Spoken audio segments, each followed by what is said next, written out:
Hello mga guys, mga kalakbay sa daan ng katotohanan. Welcome ka po sa aking YouTube channel na ang daan ng katotohanan. Kamusta po kayo? Sana po kayo ay maligaya at sana ay nasa mabuti kayong kalagayan. Ah, tayo po ay mayroong reaksyon ngayon na video sapagkat nakapakinig ako at nakapanood ng isang video ng ating kakilala, ano po?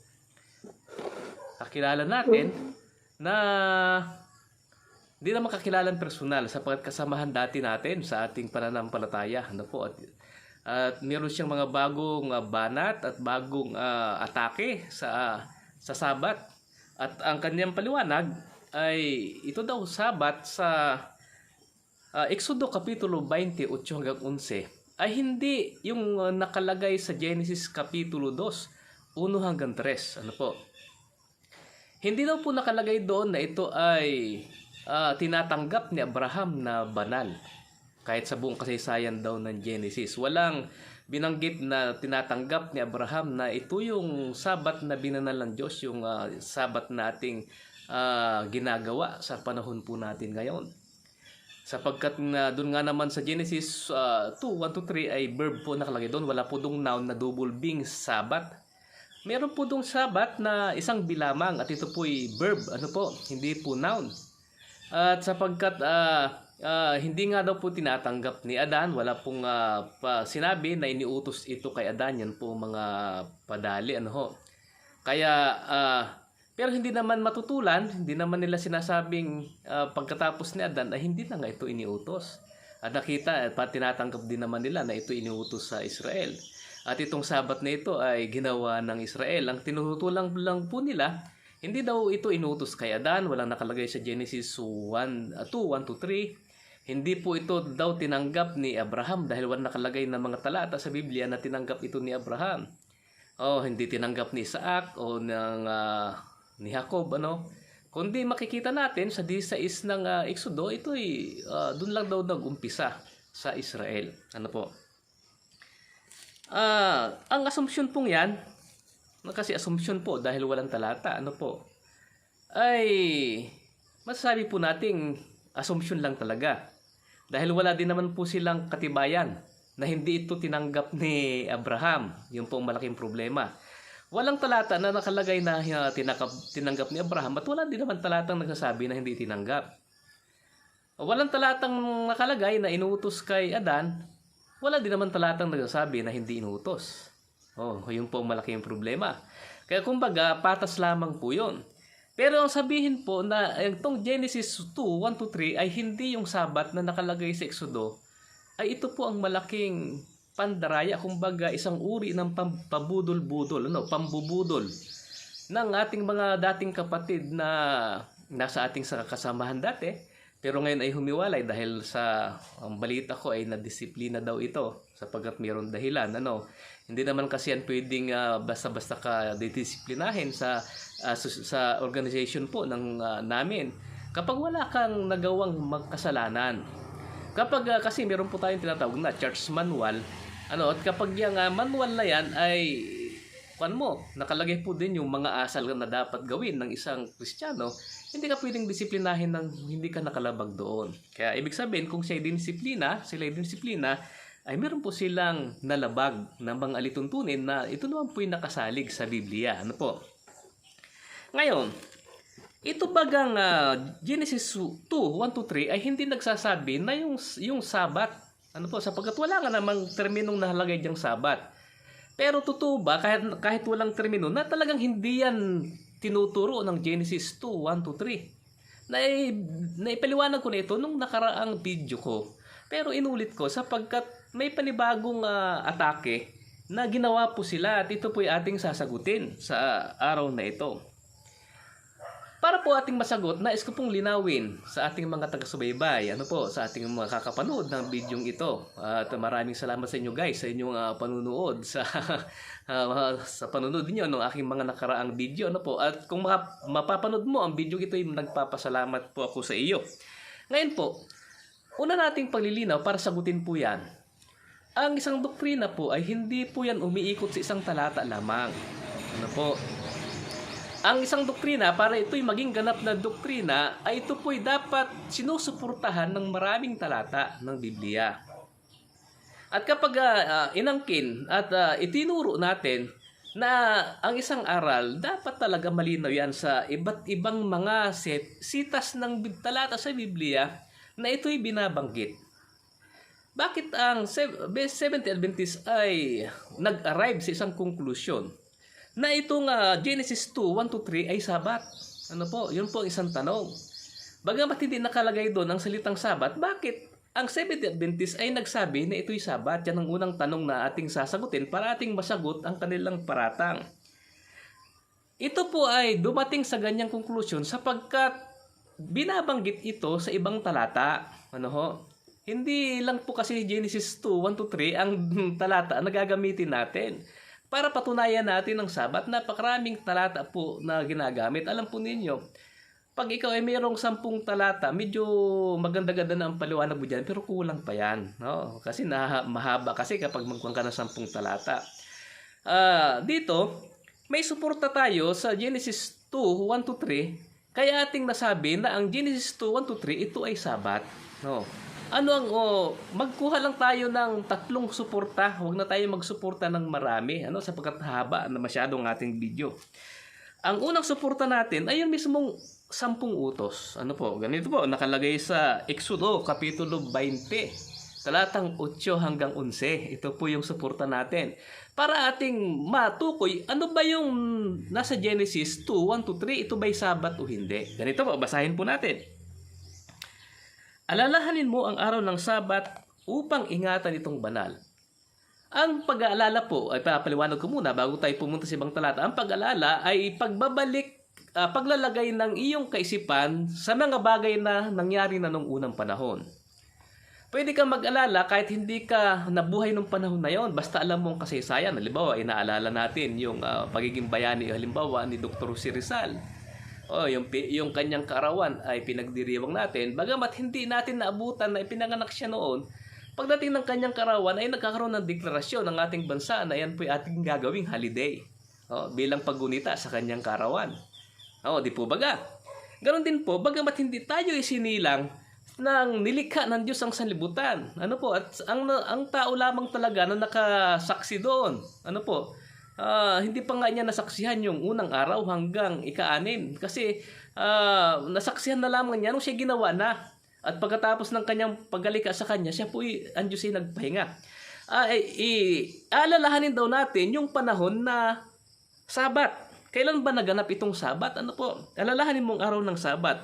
Gugunitain mo, ilalagay mo ang iyong sarili sa panahon na naganap itong Sabat at ito'y kailan. Ituloy po natin.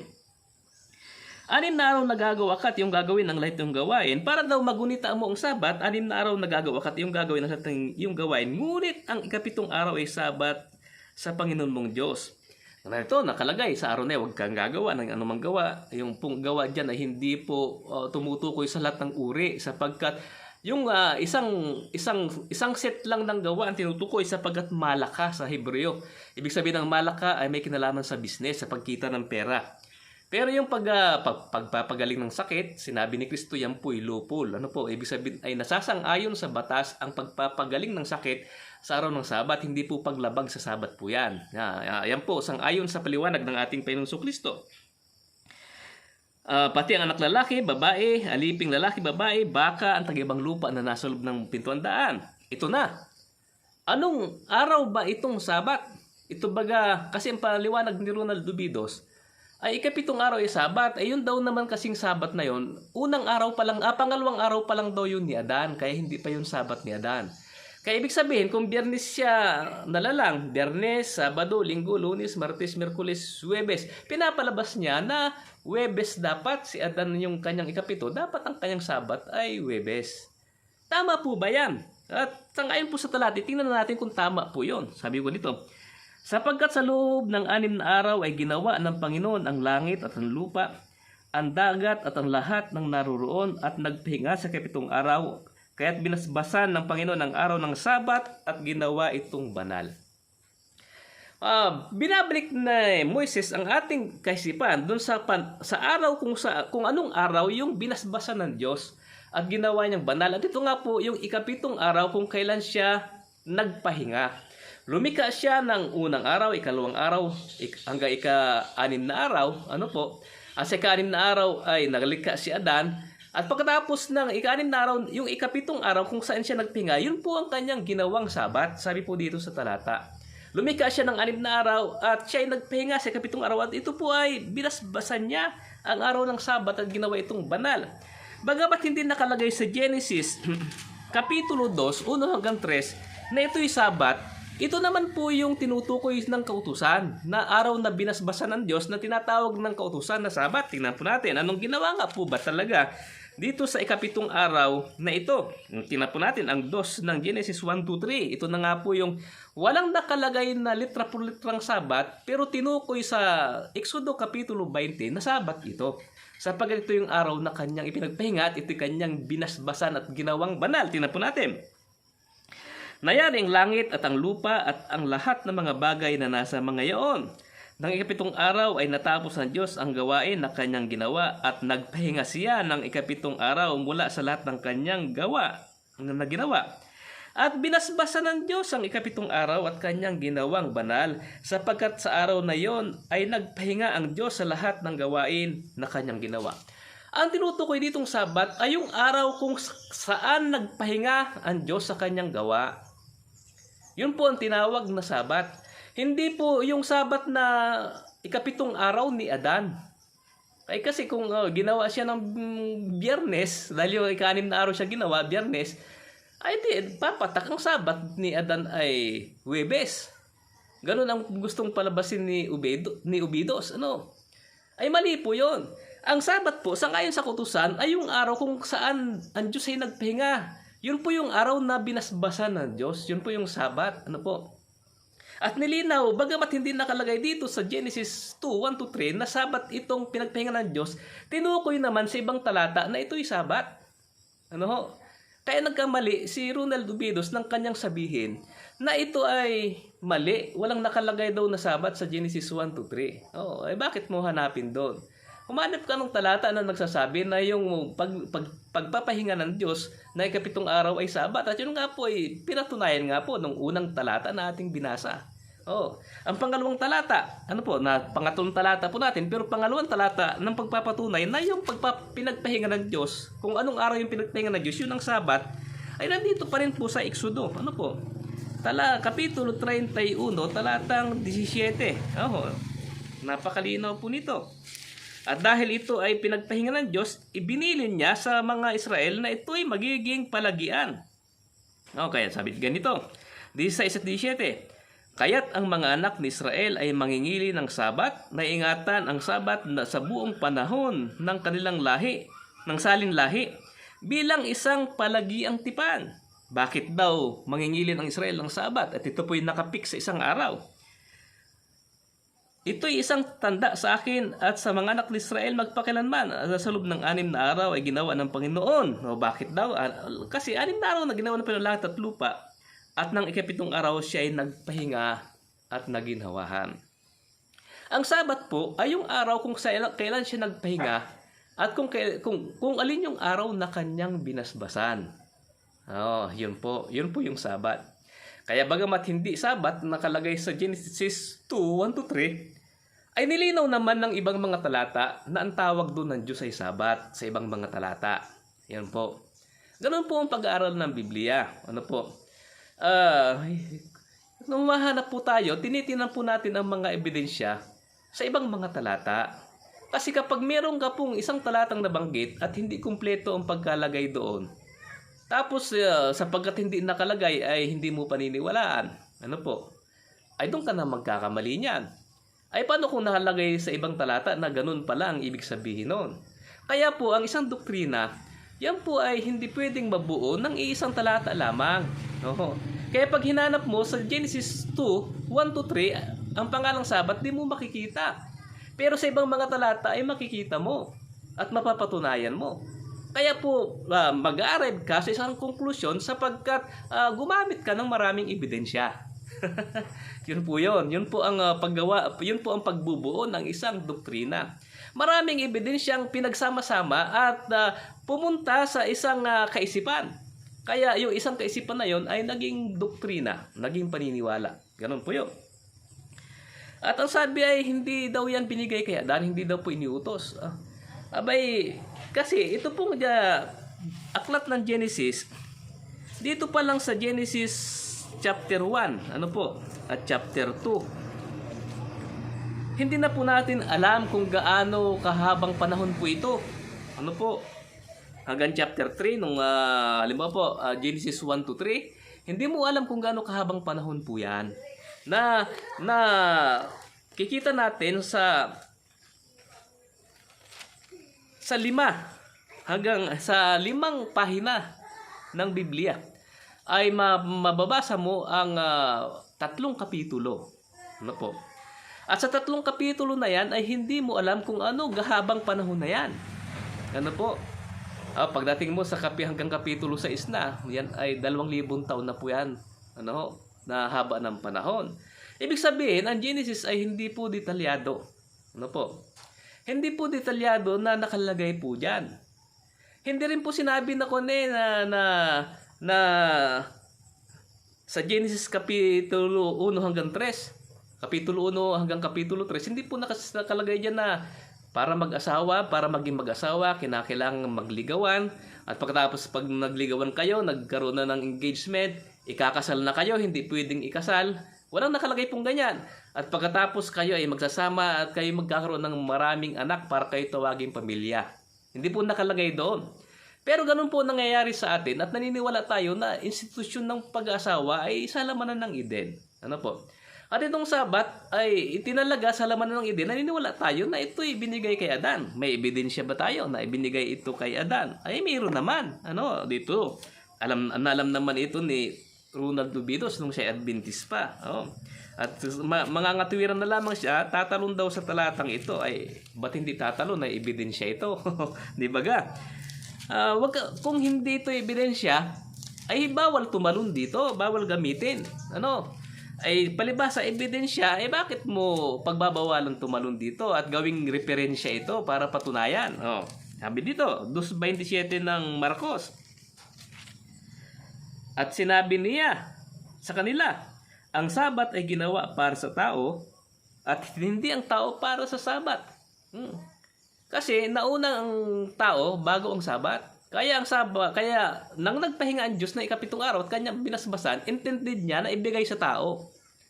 Kung nauna sana ang Sabat, kaya ginawa ang tao dahil may Sabat. Ganun sana ang lalabas. Ay hindi, una ang tao, kaya yung itong huli, yung Sabat ay ginawa para dun sa tao. Yung pong dahilan. At sino baga ang tao na nandoon nang ginawa ng Diyos ang Sabat? Ay siyempre ang unang tao ay si Adan. Kaya ibig sabihin yung Sabat ay ginawa para kay Adan. Hindi mo na kinakailangang hanapin pa kung inutos sapagkat itong Genesis 1 to 6, kapitulo 1 to 6 ay 2,000 taon, napakahaba, napakataas po ng kanyan. Hindi po yan detalyado at nakikita lang po natin yung ilang hint sa mga ibang talata ng Biblia kung ano baga ang ibig sabihin noon. Yan. At dito sa Marcos ay may indikasyon na kaya ginawa ng Diyos ang Sabat ay sapagkat gumawa siya ng tao para sa kapakinabangan ng tao. Yan po, kaya ginawa niya ang Sabat. At siyempre sinong unang makikinabang yan ay si Adan. Ano po? Kaya nga, para makinabang si Adan, unang likha pa lamang yan, yung pangalawang araw kagad niya, pahinga kagad Di ba ga? Hindi kagad siya pinagtrabaho ng Diyos. At ang utos nga sa Sabat ay 6 na araw ka magtatrabaho. Pagkatapos siya magpahinga, hindi yung Sabat kasi, kung kailan nag-umpisa ang Diyos ng trabaho, hindi kung kailan si Adan nilalang, hindi po ganon.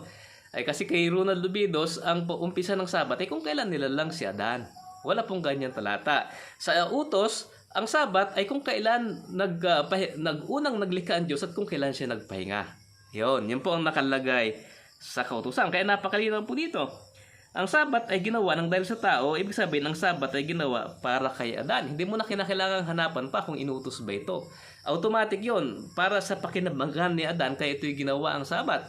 Kaya ang Sabat ay para kay Adan. Para ba kay Abraham? Ay siyempre para sa tao, si Abraham naman ay tao, di pa ba? Ay kung hindi siya sumunod sa Sabat, ay anong utos itong sinunod ni Abraham? Wala ka pang nababasang 10 utos dito.